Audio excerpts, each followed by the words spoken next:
Hola, el día de hoy vamos a hablar sobre la estructura y la organización del Estado colombiano. Vamos a tratar las generalidades para poder entender la descentralización, la desconcentración y la...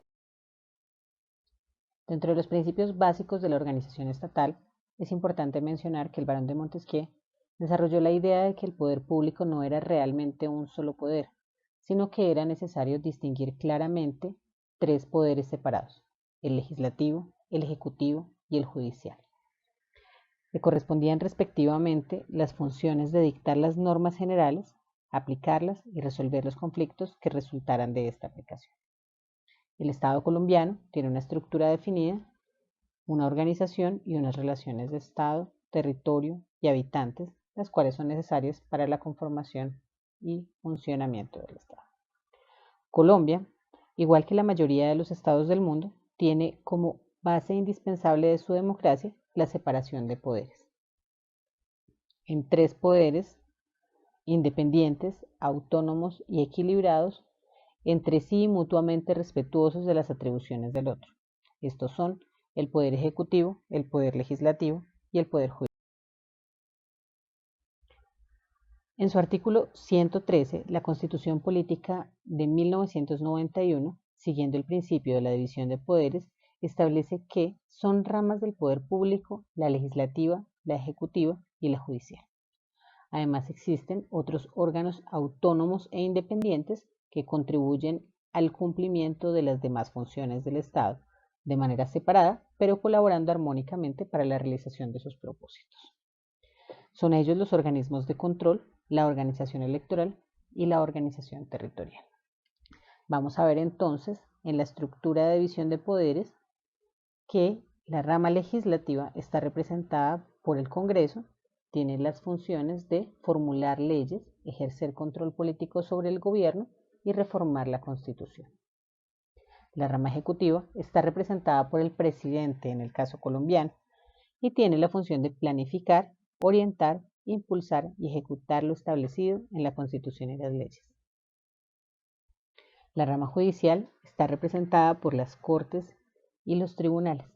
Sus funciones son principalmente solucionar los conflictos y controversias entre los ciudadanos y entre estos y el Estado. Esta separación de poderes existe en Colombia, pero existe una estrecha colaboración. Cuando vamos a describir el Estado colombiano, de acuerdo con la Constitución Política de 1991, encontramos que Colombia es un Estado social de derecho organizado en forma de república unitaria, descentralizada, con autonomía de sus entidades territoriales, democrática, participativa y pluralista, fundada en el respeto de la dignidad humana, en el trabajo, la solidaridad de las personas que la integran y la prevalencia del interés general. Encontramos entonces que el Estado colombiano tiene unos elementos esenciales y que esos elementos esenciales están caracterizando un aspecto del Estado colombiano. Lo primero que hay que decir es que Colombia es un Estado social de derecho. Ello implica que el Estado colombiano, en su organización y funcionamiento, se orienta a buscar la solución de los requerimientos sociales de la población, lo cual lo hace en el marco de un conjunto de normas. Esto es, el Estado en su actuar se rige por el derecho. El segundo elemento es que Colombia es una república unitaria descentralizada. Está organizada como un Estado unitario, con centralización del poder político, pero con un traslado de competencias, es decir, de facultades para decidir y recursos de un nivel superior a uno inferior. Esto sucede en las entidades territoriales, como son los departamentos, los distritos, los municipios y los territorios indígenas en el caso colombiano. El tercer elemento es la autonomía de las entidades territoriales. Como ya lo mencionamos, los departamentos, distritos, municipios y territorios indígenas que conforman el Estado a escala territorial en el marco de la Constitución y la ley tienen la capacidad de gobernarse por autoridades propias, ejercer las competencias que les corresponden, establecer los tributos, es decir, impuestos, tasas o contribuciones, y administrar los recursos necesarios para cumplir sus funciones y participar en las rentas nacionales, es decir, con los recursos económicos. El tercer aspecto es que Colombia es un Estado democrático, participativo y pluralista. Colombia es un Estado cuya soberanía reside en el pueblo, por lo cual es una democracia. Asimismo, en el país se promueve la participación de la ciudadanía para ser elegido, elegir y decidir sin discriminación alguna. Esto hace que seamos un Estado pluralista. Estos elementos tienen unos fundamentos. El primero de ellos es el respeto a la dignidad humana. Colombia es un Estado que reconoce el valor del ser humano y que se predica con respeto de las familias, la diversidad cultural, las condiciones del trabajo y la vivienda. El segundo fundamento de la Constitución Política de Colombia es el trabajo. Es el reconocimiento de la actividad humana libre y lícita para que una persona se desarrolle en forma independiente y asalariadamente para satisfacer las necesidades de diferentes naturalezas. El tercer fundamento es la solidaridad entre las personas. Esto significa que se reconoce la obligación de toda persona de contribuir al bienestar de los otros seres humanos, en especial de los más necesitados. Y el último fundamento que encontramos es la prevalencia del interés general. Esto es, el reconocimiento de la conveniencia de la sociedad en su conjunto antes que de la importancia y valor del interés de cada una. De esta manera, encontramos que en Colombia existe una jerarquía normativa. Aquí vamos a encontrar que, con base en la pirámide planteada por Hans Kelsen, en Colombia se encuentran diferenciadas las leyes y normas que son emitidas por las diferentes ramas del Estado a escala nacional, principalmente la rama legislativa en términos de leyes y las ejecutivas como decretos y resoluciones, y las que expiden las entidades territoriales, es decir, los departamentos y los municipios que hacen parte de la rama ejecutiva o administrativa del poder público. Dentro de esta pirámide vamos a encontrar en primera instancia la constitución política. De ahí, enseguida encontramos los tratados que conforman el bloque de constitucionalidad, las leyes estatutarias, las leyes orgánicas, las leyes ordinarias, los decretos con fuerza de ley, los decretos y las resoluciones en el Estado a escala nacional.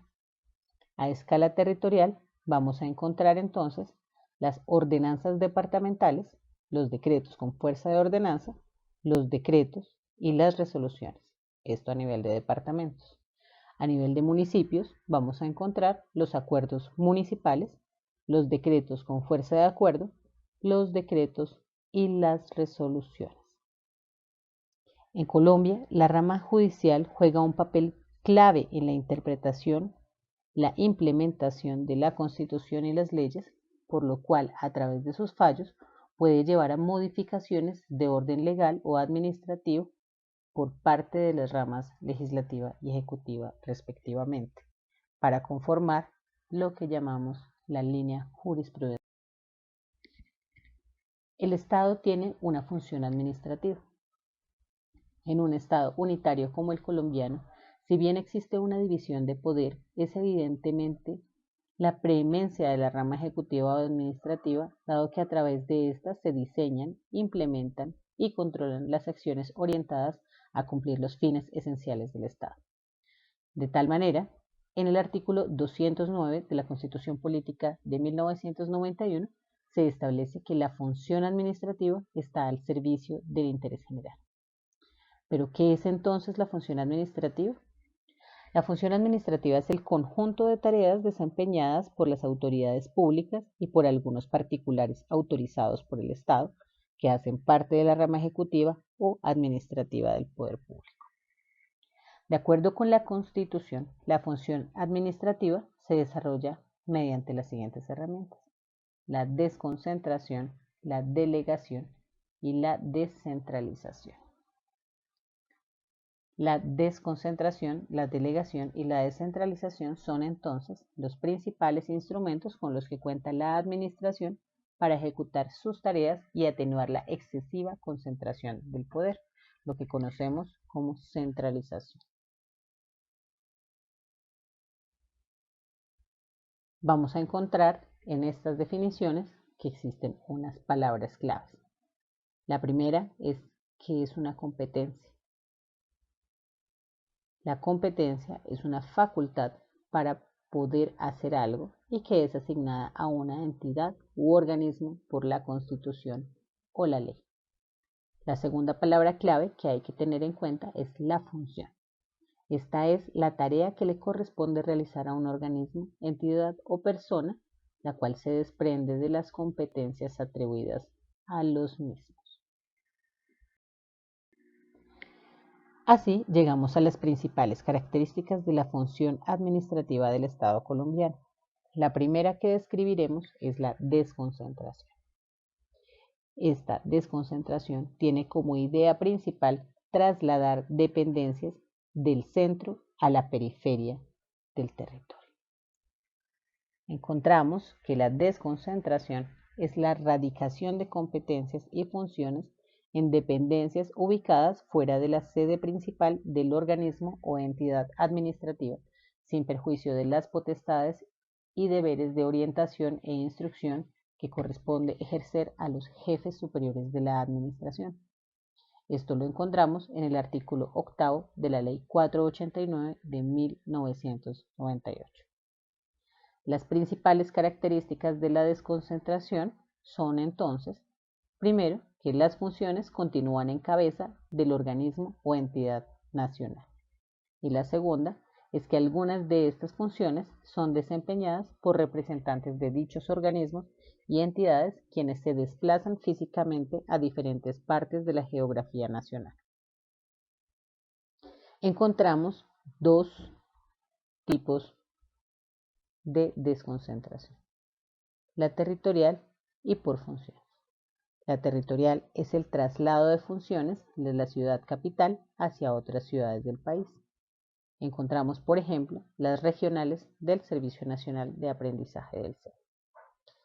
El segundo tipo es la jerárquica o funcional y se da cuando mediante la ley se otorga directamente una función específica a cierta autoridad, aunque dicha función corresponde en principio a otra autoridad.